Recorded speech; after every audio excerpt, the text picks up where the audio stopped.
আমাৰ দলৰ সাধাৰণ সম্পাদক ৰাজু কুমাৰ নাৰ্জাৰী ডাঙৰীয়া, ইয়াত উপস্থিত সন্মানীয় বিটিচিৰ EM তথা এই মৰ্তনগুৰি বিটিচি সমষ্টিৰ দায়িত্বত থকা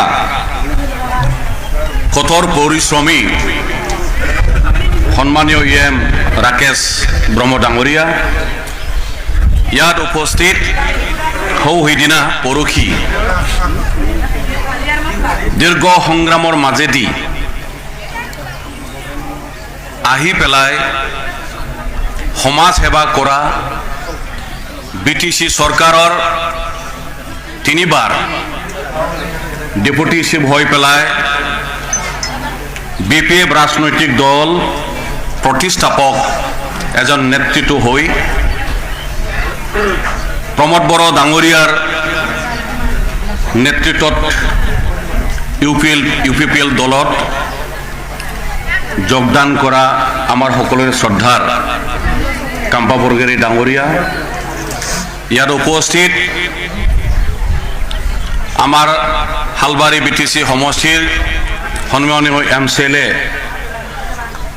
মোৰে ভাতৃ জয় মুছাহাৰী ডাঙৰীয়া, প্ৰমুখ্যে প্ৰাক্তন আমাৰ MCLA আফজাল সৰকাৰ ডাঙৰীয়া, আমাৰ দীপক বসুমতাৰী ডাঙৰীয়া, বহুতো আমাৰ UPPL দলৰ কোঅৰ্ডিনেটৰৰ পৰা আৰম্ভ কৰি পেলাই মহিলা UPPLৰ আমাৰ এটা সময়ৰ সভানেত্ৰী বীণা গোহাঁই ডাঙৰীয়াৰ পৰা আৰম্ভ কৰি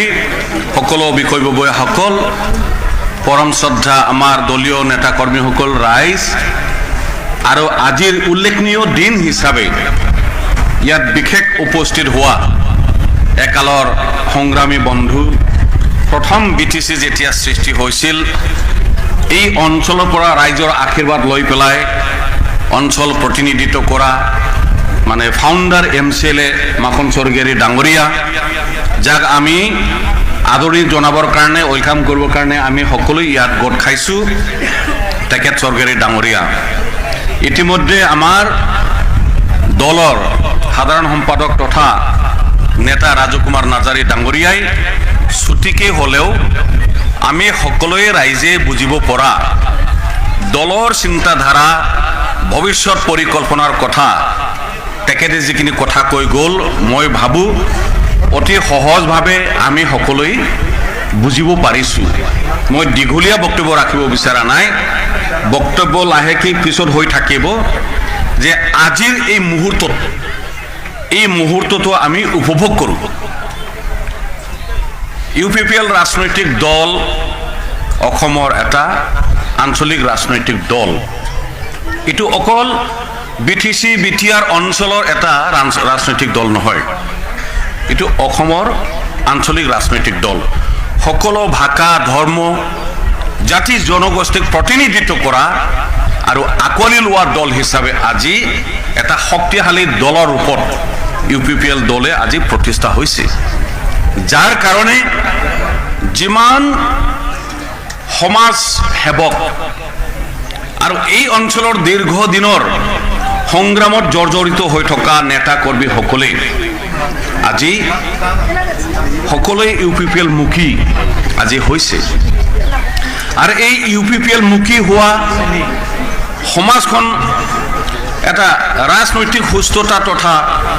পলিটিকেল ষ্টেবিলিটি এই অঞ্চলত আনিব বিচাৰি যেই দলৰ ব্যক্তিসকলে, ৰাইজে নেতা কৰ্মীসকলে যিটো চিন্তাধাৰা কৰিছে,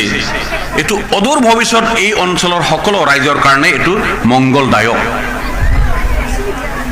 কাৰণ এটা অঞ্চল যদি সৰ্বাংগীন দিশত যদি উন্নতি হ'ব লাগে, এই অঞ্চলৰ ৰাজনৈতিক সুস্থতা তথা পলিটিকেল ষ্টেবিলিটি প্ৰথম। আজি ৰাজনৈতিক সুস্থতা আহিছে আৰু সেই সুস্থতাটো, এই শান্তিটো, এই উন্নয়নৰ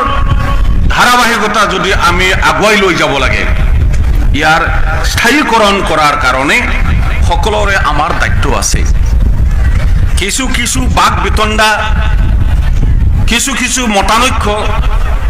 কিছু কিছু ক্ষেত্ৰত থাকিব পাৰে,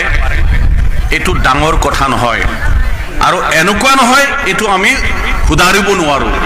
এইটোক আমি বুজা পৰা কৰিব নোৱাৰো মূল কথাটো হ'ব আমি এই সমাজত এই অঞ্চলত শিক্ষাৰ ক্ষেত্ৰত কেনেকুৱা আমি উন্নতি কৰিব বিচাৰিছো আন্তঃগাঁথনিৰ দিশত আমি কেনেকৈ উন্নতি সাধন কৰিব বিচাৰিছো অৰ্থনৈতিক দিশত এই অঞ্চল আমি কেনেকৈ অগ্ৰগণী অঞ্চল হিচাপত আমি কেনেকৈ আগুৱাই লৈ যাব বিচাৰিছো ক্ৰীড়া জগতৰ পৰা আৰম্ভ কৰি পেলাই নিবনুৱা সমস্যা এই অঞ্চলত আমি কেনেকৈ সমাধান কৰিব বিচাৰিছো এই কথাবিলাক এই বিষয়বিলাক আমাৰ মূল বিষয় আৰু এই বিষয়বিলাকক আমি যদি গধুৰভাৱে লৈ ইয়াৰ সমস্যাৰ সমাধান যদি আমি বিচাৰো ইয়াত ব্যক্তিগত আকৰ্ষণ মনোভাৱ চিন্তাধাৰা ভাল পোৱা বেয়া পোৱা এইবোৰ কথা ইয়াত স্থান নাপায়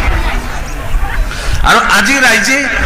বিভিন্ন দল সংগঠনৰ নেতা কৰ্মীসকলে এই কথাটো উপলব্ধি কৰিছে ইয়াৰ কাৰণে আজি সকলোৱে ইউপিপিএল মুখী আমাৰ মাননীয় প্ৰমোদ বড়ো ডাঙৰীয়াৰ নেতৃত্বত আজি আগুৱাই আহিছে আজি তদ্ৰুপ আমাৰ মাকন স্বৰ্গীয়াৰী ডাঙৰীয়া যোৱা এমপি ইলেকশ্যনত আমি একেলগে এই অঞ্চলত কেম্পেইন কৰিছিলোঁ তেখেতে তেতিয়া ইউপিপিএল হোৱা নাছিল কিন্তু তেখেতেও ভাবিছিল যে এই অঞ্চলৰ পৰা ইউপিপিএল দলৰ পৰাই প্ৰতিনিধিত্ব হ'ব লাগিব এমপি জিকিব লাগিব অহৰহ তেখেতে কষ্ট কৰিছিল কাম কৰিছিল আৰু এই অঞ্চলৰ ফলাফল ভালো হৈছিল তো এই কথাবিলাক আমি গধুৰভাৱে ল'ব লাগিব আৰু কথাৰ যিটো মূল্যবোধ এই কথাটো আমি বুজিব লাগিব যিয়ে নহওক অনাগত দিনত শান্তি সম্প্ৰীতি উন্নয়নটো লক্ষ্য ৰাখি পেলাই যেনেকৈ দলীয়ভাৱে কাম কাজ আগবাঢ়ি গৈ আছে জনে যি নকক এই কোৱা কথাবিলাকৰ কোনো মূল্য নাই যুক্তিযুক্ততা নাই আজি কণ্টেক্ট আগত আমাৰ নাৰ্জাৰী ডাঙৰীয়াই কৈছে যে হাগ্ৰামা মহিলাৰী ডাঙৰীয়াই যিখিনি কথা কৈছে এই দলীয় হাল সলনি বিপিএফ ৰাজনৈতিক দল ত্যাগ কৰি পেলাই হাজাৰ হাজাৰ দলীয় ৰাইজ নেতা কৰ্মীসকলে আজি ইউপিপিএল মুখী যিটো হৈছে এই কথাত যিখিনি উপৰঙা একদম লাইট যিটো ষ্টেটমেণ্ট যিটো মানে পাতল যিটো তেখেতৰ যিটো বক্তব্য মন্তব্য এইবিলাক কথা আজিৰ দিনটোত সকলো ৰাইজে হাঁহিছে এইটো হ'ল এটা হাস্যকৰ এটা দলৰ পৰা আন দলৰ ডিপোটেশ্যন মানে কি ক'ব অসমীয়াত এইটো ডিপোটেশ্যন মানে ধৰ মাষ্টৰ চাকৰি মানে এটা স্কুলত মাষ্টৰ কমি হৈছে ইয়াত কাবাক মানে ডিপোটেশ্যনত এই মানে আমাৰ মাষ্টৰৰ কাৰণে যিটো আঁকোৱা হৈ আছে এইটো পূৰণ কৰিবৰ কাৰণে পঠাই দিয়া আৰু পূৰণ হ'লে আকৌ ঘূৰি আহিব আকৌ ঘূৰি যাব তেখেত কোৱাৰ অৰ্থটো উদ্দেশ্যটো সেইটো যে কাম্পা বৰগোহাঁই ডাঙৰীয়া ডিপোটেশ্যনত গৈছে কালি পৰহি তেখেতে আকৌ বিপিএফত বেগ হ'ব তেওঁৰ কথাৰ কোৱাৰ যিটো মানে উদ্দেশ্য তথা যিটো তাচ্ছিল্য কৰিবলৈ যিটো কৈছে তো এই গোটেই কথাবিলাক তেনেকুৱা কথা বতৰাবিলাক কোনটো পৰিৱেশত কোনটো পৰিস্থিতিত সৃষ্টি হয় মনৰ পৰা মুখেদি কেতিয়া ওলায় এই কথাটো যদি আমি যদি অলপ বিশ্লেষণ কৰিব যাওঁ বিচাৰ কৰিব যাওঁ তেতিয়া আমি ক'ব লাগিব তেখেতে সান্তনা দিবৰ কাৰণে নিজক একো ব্যৱস্থা নাই একো ৰাস্তা নাই একো শব্দ নাই অকল নিজক সান্তনা দিবৰ কাৰণে এই কথাটো তেখেতে কৈছে আৰু নিজক এইটো সান্তনা দি কথাটো কৈ পেলাই কোনো নেতা কৰ্মীসকলক তেখেতে বিপিএফ দলত আৰু বান্ধি ৰাখিব নোৱাৰে বেহালা কেপাচিটি গैला ক্ষমতা गैला आरो रावबो बेजों थाफानानै समाज सिबिनाय जाति सिबिनाय रायजो सिबिनाय जौगानायनि खामानि मावनायनि रावबो गोसो गैला इच्छा गैला আজি আগতীয়াকৈ আৰু ঘোষণা কৰিব বিচাৰিছো একেলৰ আমাৰ সংগ্ৰামী নেতা প্ৰতিষ্ঠাপক বিটিসি যেতিয়া হৈছিল বিটিসি চুক্তিৰ এজন স্বাক্ষৰকাৰী প্ৰথম ইএম এমএলএ মছলপুৰ অঞ্চলৰ জনাজাত এজন ব্যক্তি অহা 14 তাৰিখত তেখেতেও বিপিএফ ত্যাগ কৰি পেলাই ইউপিপিএল দলত হিতেশ বসুমতাৰী ডাঙৰীয়াও যোগদানৰ কাৰণে প্ৰস্তুতি চলি আছে আৰু বহুতো আছে তো আৰু নোৱাৰে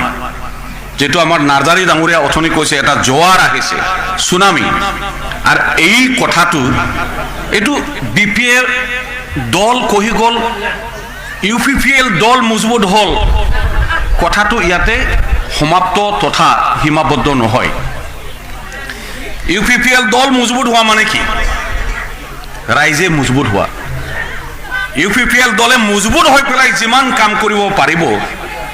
এই অঞ্চলৰ আমাৰ আৰ্থ সামাজিক শিক্ষা দীক্ষা আন্তঃগাঁথনি দিশত উন্নতি হ'ব ইউপিপিএল দল মজবুত হোৱা আমাৰ ৰাইজৰ স্বাৰ্থ হাসিল হোৱা মজবুত হোৱা ইয়াত কোনো বেলেগ দৃষ্টিভংগীৰে আমাৰ চাবলগীয়া কোনো কথা নাই এক পক্ষীয়ভাৱে যেটো এটা ঢৌ আহিছে জোৱাৰ আহিছে সেই দিশত সকলোৱে আমি আগবাঢ়ি আহোঁ যেইজন ব্যক্তিসকলে নেতা কৰ্মী দলৰ বিভিন্ন দলৰ নেতা কৰ্মীসকলে চাই আছে বিবেচনা কৰি আছে কিছু মই চাওঁ কালিলৈ কি হয় আপুনি বিচাৰ কৰক আপুনি ভাবক কিন্তু আল্টিমেটলি হেকত আপুনি এপিনি আহিব আৰু এই কথাটো মই বুজি নাপাওঁ কেতিয়াবা কিছুমান ব্যক্তিসকলে কয় সেইটো এটা ধাৰণা যে আন্দোলনৰ পৰা আন্দোলনৰ দলত গৈছে দলত গৈ পেলাই সোমাইছে কথাটো তেনেকুৱা নহয় ৰাইজক সেৱা কৰাৰ কাৰণে যেজন ব্যক্তিসকলৰ সদিচ্ছা আছে এটো হুমুৱা ওলোৱাৰ কথা কোৱা এটো তাচ্ছিল্য কৰা অপমানিত হোৱা এই কথাটো তেনেকুৱা নহয় ইয়াৰ কাৰণে কোনো দ্বিধাৱত ভাবিব নালাগে কেনেকি আমি মানে মই বিপিএফ এৰি অমুক দল এৰি পেলাই মই কেনেকি ইউপিপিএল দলত যোগদান কৰিম যাম এই কথাটো লৈ পেলাই কোনো দ্বিধাৱত সংখ্যা তথা অসুবিধা পোৱাৰ কোনো কথা নাই আমি বিচাৰিছো অনুৰোধ জনাইছো সকলে দলে দলে আহি পেলাই একত্ৰিতভাৱে থাকি স্থায়ী শান্তি সম্প্ৰীতি উন্নয়ন যাতে আমি যাত্ৰাটো স্থায়ী যাতে আমি কৰিব পাৰো এই কামনাৰে সকলোকে অনুৰোধ জনোৱা হল আৰু হেকত মাখন স্বৰ্গেৰী ডাঙৰীয়া ইউপিপিএল দলত আজি যোগদানৰ পিছত এই অঞ্চলৰ কাৰণে যিখিনি কাম কৰিব তেখেতৰ ৰাজনৈতিক যাত্ৰা তথা জীৱন যুগমীয়া হওক ঈশ্বৰে